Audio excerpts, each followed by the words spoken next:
שוב אני קמה בלילה, קפה וסיגריה. אין לי כסף בעובר ושב, אז מזמינה טיסה להונגריה. מתוסבכת נפשית, נמאס מכל השיט, בכלל לא מרגישה נשית. אורזת את התיק, חפש אותי במעלית. הנה אני שוב עולה אליו, לקומה החמישית, לשמוע את כל השקרים בפעם השישית. אבל אתה לא מעניין אותי, נמאס מכל החרטה. רק רוצה להחזיר את המתן שלי לקחת. אבל שנינו יודעים שזה רק תירוץ עלוב, כי ביום שתוסעת תרצה שעוד אשוב. הלו שירה, הטיסה שלך בוטלה לו. זה לא פעם ראשונה שתוקפים אותנו חיזבאללה. את האפס חרא, זה לא נתון פה לוויכוח. והנה שוב אנחנו כמו שליה והתפוח.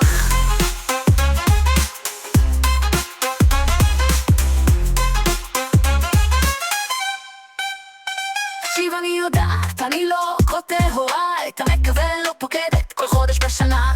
תקבל איתי ככה עם הקעקועים והשריטות, כי רק ככה נוכל להיפגש רק בשמחות.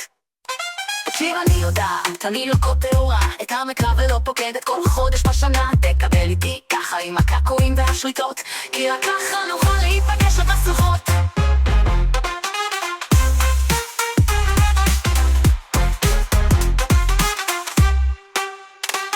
אבל אתה לא מעניין אותי, נמאס מכל החרטה. רק רוצה להחזיר את המתן שלי לקחת. אבל שנינו יודעים שזה רק תירוץ עלוב, כי ביום שתוסעת תרצה שעוד אשוב. הלו שירה, הטיסה שלך בוטלה לו. אבל הפעם ראשונה שתוקפים אותנו חיזבאללה. את האפס חרא, זה לא נתון פה לוויכוח.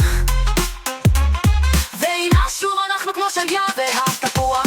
תקשיב אני יודעת, אני לא קוטע הוראה. את המקבל לא פוקדת כל חודש בשנה.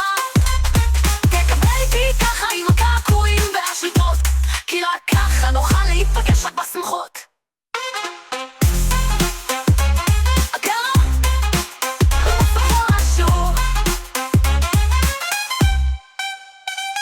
אבל אתה לא מעניין אותי, נמאס מכל החרטה. רק רוצה להחזיר את המתן שלי לקחת.